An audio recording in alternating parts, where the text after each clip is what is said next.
Desventuras em Série. Livro 7º. A Cidade Sinistra dos Corvos, de Lemony Snicket. Capítulo 1. Não importa quem você seja, não importa onde você more, e não importa quantas pessoas o estejam perseguindo. O que você não lê é muitas vezes tão importante quanto o que você realmente lê. Por exemplo, se você está caminhando nas montanhas e não lê a placa que diz "Cuidado com o despenhadeiro", porque está ocupado lendo em vez disso um livro de piadas, pode de repente se dar conta de que está caminhando no ar em vez de andar sobre uma sólida base rochosa.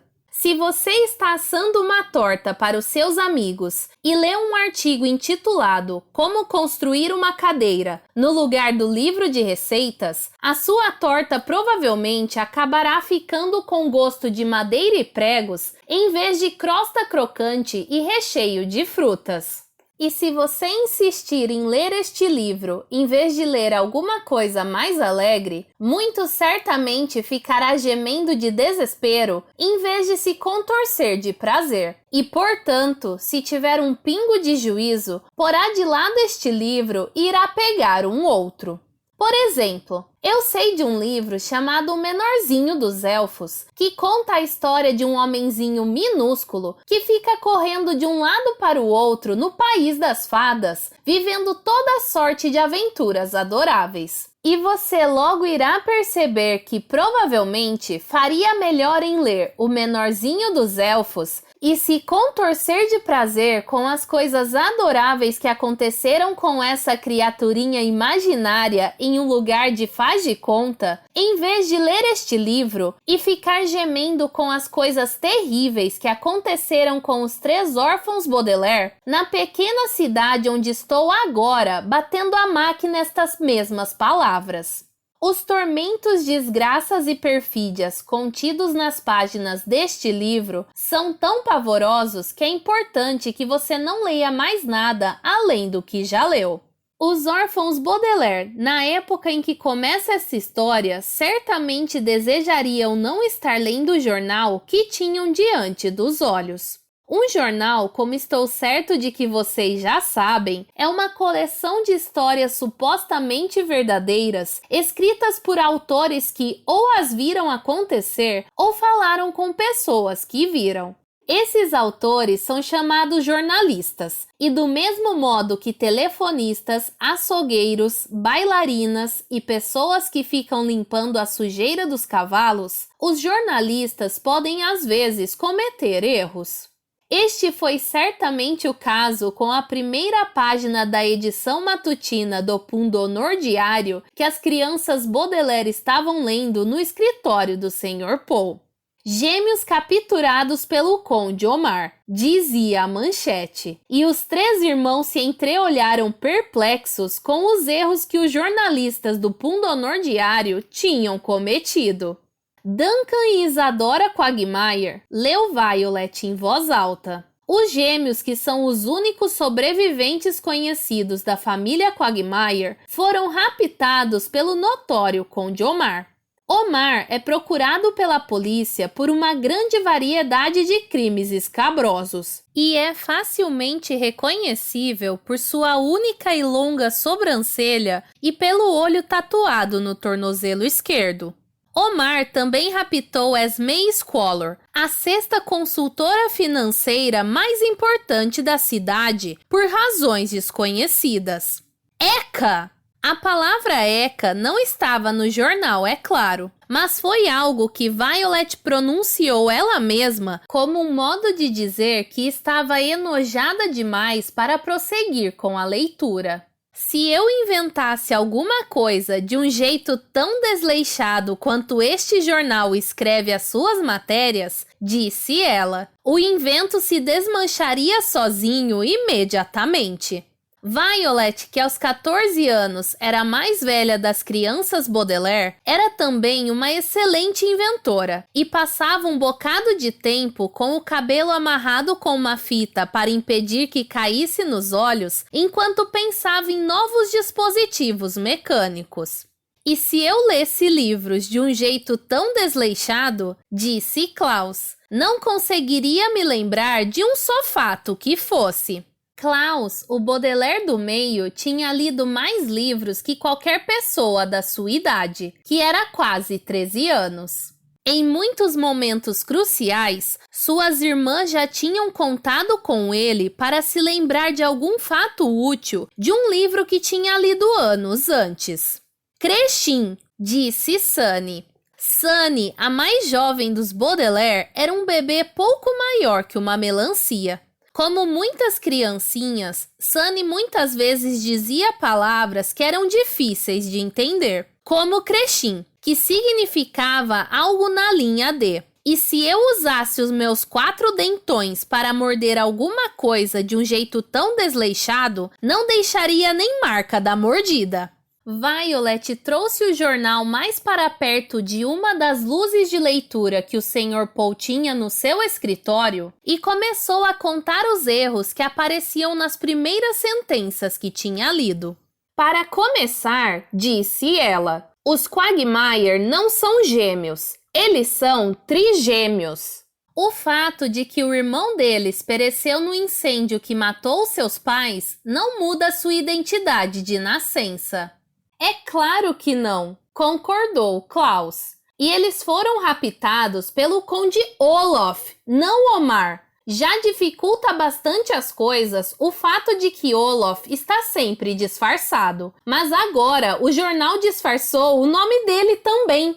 Esmei, acrescentou Sunny e seus irmãos concordaram balançando a cabeça. A mais jovem dos Baudelaire estava falando da parte do artigo que mencionava Esmé Squalor. Esmé e seu marido Jerome tinham sido recentemente os tutores dos Baudelaire, e as crianças viram com seus próprios olhos que Esmé não fora raptada pelo Conde Olaf. Esmé ajudara Olaf em segredo com seu pérfido esquema e fugira com ele no último minuto. E por razões desconhecidas é o maior erro de todos, disse Violet sombria. As razões não são desconhecidas. Nós as conhecemos. Nós sabemos as razões porque Esmé, o Conde Olaf e todos os seus cúmplices fizeram tantas coisas horríveis. É porque são pessoas horríveis. Violet pôs de lado o pundonor diário, correu os olhos pelo escritório do Sr. Paul e uniu-se aos seus irmãos em um triste e profundo suspiro. Os órfãos Baudelaire estavam suspirando não só pelas coisas que tinham lido, como pelas coisas que não tinham lido. O artigo não mencionava que tanto os Quagmire como os Baudelaire tinham perdido os pais em incêndios terríveis. E que ambos os casais de pais tinham deixado enormes fortunas, e que o Conde Olaf tinha maquinado todos os seus planos maléficos só para apropriar-se daquelas fortunas. O jornal deixara de observar que os trigêmeos Quagmire tinham sido raptados enquanto tentavam ajudar os Baudelaire a escapar das garras do Conde Olaf. E que os Baudelaire quase conseguiram salvar os Quagmire para em seguida vê-los arrebatados mais uma vez.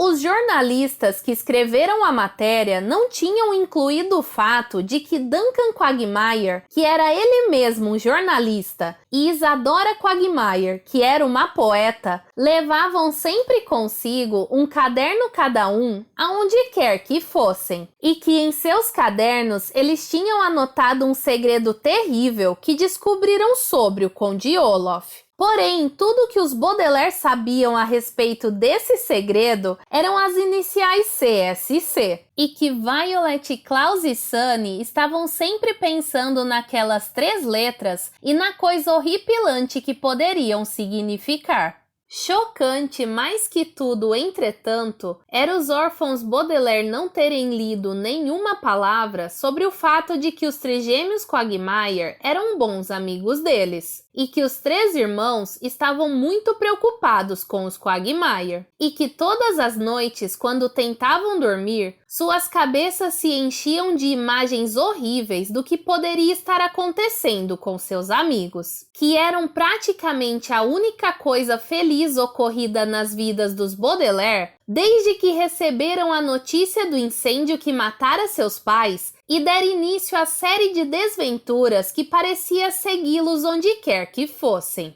O artigo no Pundonor Diário provavelmente não mencionou esses detalhes porque o jornalista que escrevera a matéria nada sabia a respeito deles, ou não pensou que fossem importantes. Mas os Baudelaire sabiam tudo a respeito deles. E as 3 crianças ficaram sentadas juntas por alguns momentos e pensaram em silêncio sobre aqueles detalhes muito, muito importantes. Um acesso de tosse vindo da porta do escritório tirou-os de seus pensamentos. E os Baudelaire se voltaram para ver o Sr. Paul tossindo para dentro de um lenço branco. O Sr. Paul era um banqueiro que fora encarregado de cuidar dos órfãos depois do incêndio. E lamento dizer que ele era extremamente propenso a erros. Uma expressão que aqui significa estava sempre com tosse e pusera as 3 crianças Baudelaire em um grande número de situações perigosas. O primeiro tutor que o Sr. Paul encontrou para os jovens foi o próprio Conde Olaf, e a tutora mais recente que encontrou para eles foi Esme Squalor, e entre os dois pusera as crianças em uma variedade de circunstâncias que provaram ser igualmente desagradáveis. Nessa manhã, eles deveriam ficar sabendo acerca do seu novo lar, mas até agora tudo que o Sr. Paul fizera fora ter diversos ataques de tosse e deixá-los às voltas com um jornal mal escrito. "Bom dia, crianças", disse o Sr. Paul. "Sinto por tê-las deixado esperando, mas desde que fui promovido a vice-presidente encarregado dos assuntos de órfãos, tenho andado muito ocupado. Além disso, encontrar um novo lar para vocês foi uma tarefa um tanto aborrecida." Ele foi até a sua escrivaninha, que estava coberta por pilhas de papéis, e sentou-se em uma grande cadeira.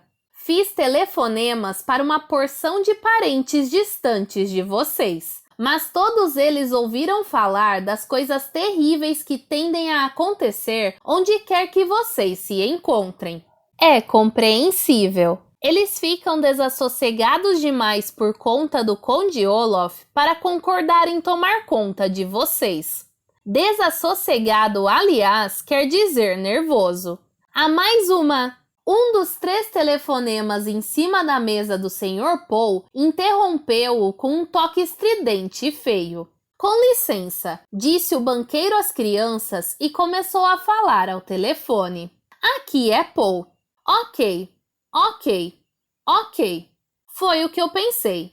Ok. Obrigado, Sr. Fagan." O Sr. Paul desligou o telefone e fez uma marca em um dos papéis sobre a sua escrivaninha. "Era um primo de vocês em 19º grau", disse o Sr. Paul, "e a minha última esperança.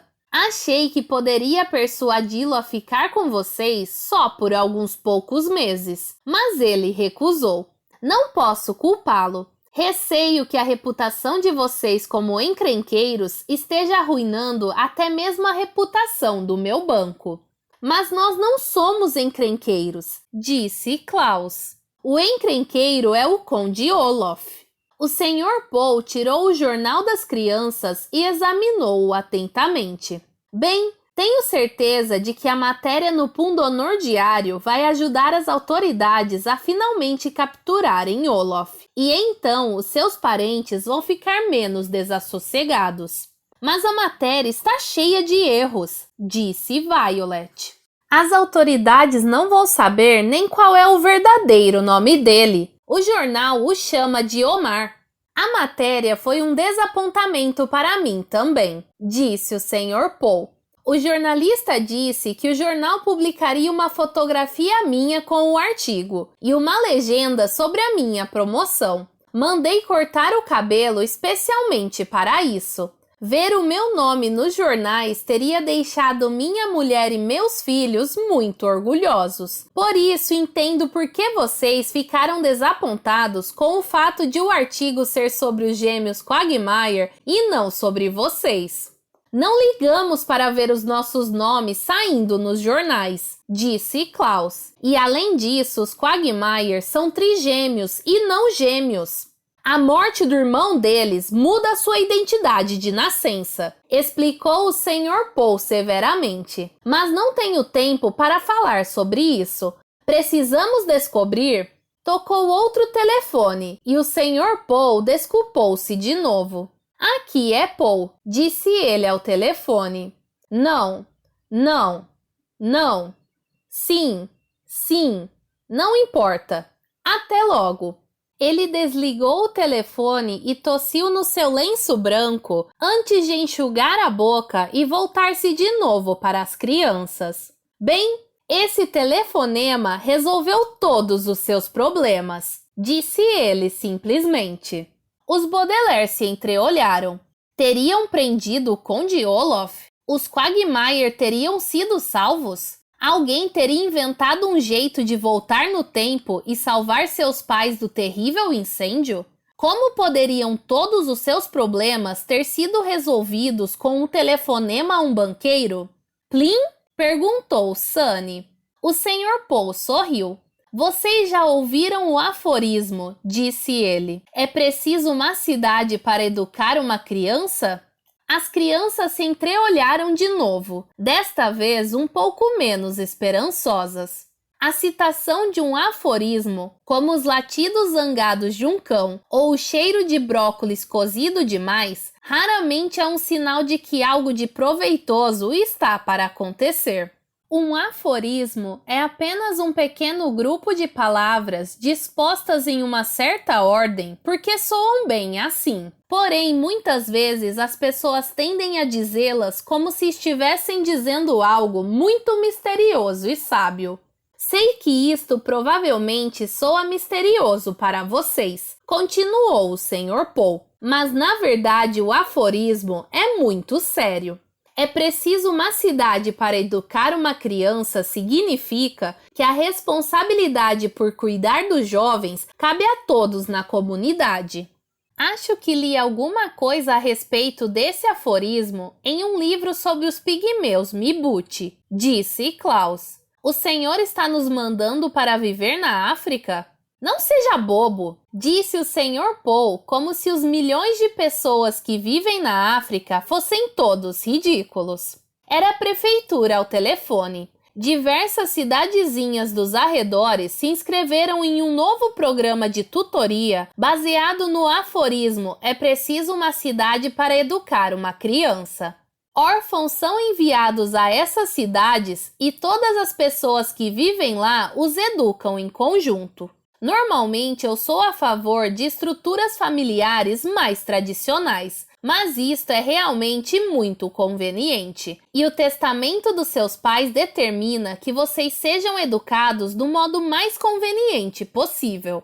Quer dizer que a cidadezinha inteira vai tomar conta de nós? Perguntou Violet. É um bocado de gente. Bem, imagino que eles devem se revezar, disse o Sr. Paul coçando o queixo. Não é como se vocês fossem postos na cama por 3.000 pessoas ao mesmo tempo. Esnoita! Gritou Sunny.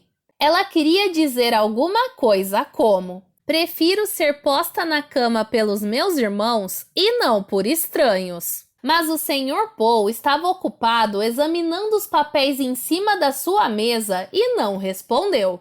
Tenho a impressão de que recebi um folheto sobre esse programa pelo correio algumas semanas atrás, disse ele, mas acho que se perdeu em algum lugar desta mesa. Ah, aqui está. Deem uma olhada vocês mesmos. O Sr. Paul estendeu a mão por cima da mesa para entregar-lhes um folheto colorido, e os órfãos Baudelaire deram uma olhada a eles mesmos. Na capa estava o aforismo "É preciso uma cidade para educar uma criança", escrito em letras floreadas, E dentro havia fotos de crianças com sorrisos tão enormes que os Baudelaire ficaram com dor na boca só de olhar para eles.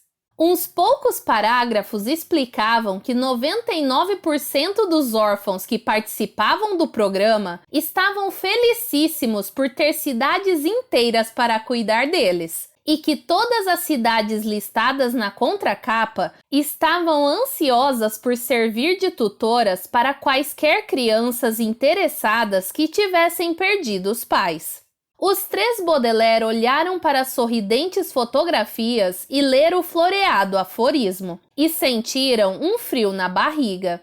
Sentiram-se mais do que um pouco nervosos com a ideia de ter uma cidade inteira como tutora.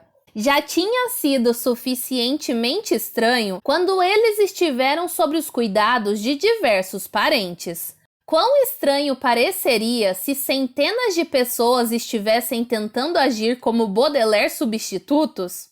O senhor acha que estaríamos a salvo do Conde Olof? Perguntou Violet hesitante. Se vivêssemos com uma cidade inteira? Acho que sim, disse o senhor Paul e tossiu no seu lenço branco. Com uma cidade inteira cuidando de vocês, provavelmente estarão mais seguros do que jamais estiveram. Além disso, graças à matéria no Pundonor Diário, tenho certeza de que Omar será capturado em 3 tempos. Olof, corrigiu Klaus. Sim, disse o senhor Paul. Eu queria dizer Omar. Vejamos agora, que cidades estão listadas no folheto? Vocês, crianças, podem escolher o lugar onde vão morar se quiserem. Klaus virou o folheto ao contrário e leu a lista de cidades. Pountryville, disse ele, é onde ficava a serraria Alto Astral. Passamos maus pedaços lá. Caltem! Gritou Sunny, o que queria dizer alguma coisa como: eu não voltaria para lá nem por todo o chá da China. A próxima cidade na lista é Tédia, disse Klaus. O nome me soa familiar. É perto do lugar onde vivia o tio Monte, disse Violet. Não vamos morar lá. Isso nos faria sentir ainda mais saudades do tio Monte do que já sentimos. Klaus assentiu com a cabeça. Além disso, disse ele, a cidade fica perto do mau caminho, portanto, é provável que tenha cheiro de raiz forte. Aqui está um lugar de que nunca ouvi falar. Ofélia. Não, disse o senhor Paul. Não quero que vocês morem na cidade do Banco de Ofélia. É um dos meus bancos menos favoritos, e não quero ter de passar por ele quando for visitá-los. Zouce, disse Sunny, o que significava: isso é ridículo! Mas Klaus deu-lhe uma cutucada com o cotovelo e apontou para a cidade seguinte na lista do folheto. Sunny rapidamente mudou de tom, uma expressão que aqui quer dizer. Em vez disso, imediatamente disse Gonce, o que queria dizer algo como: vamos morar lá, ou coisa do gênero. Gonce, sem dúvida, concordou Klaus e mostrou a Violet do que ele e Sunny estavam falando. Violet engoliu em seco. Os 3 irmãos se entreolharam e mais uma vez sentiram um frio na barriga. Mas esse frio não era tanto de nervoso, e sim de esperança. Uma esperança de que o último telefonema do Sr. Paul tivesse realmente resolvido todos os seus problemas. E de que, quem sabe, aquilo que tinham lido bem ali no folheto revelasse ser mais importante do que o que não tinham lido no jornal. Pois no fim da lista de cidades, abaixo de Pountryville, Tédia e Ofélia, estava a coisa mais importante que leram na manhã inteira. Impressas na contracapa do folheto que o Sr. Paul lhes dera, na mesma escrita floreada, estavam as letras CSC.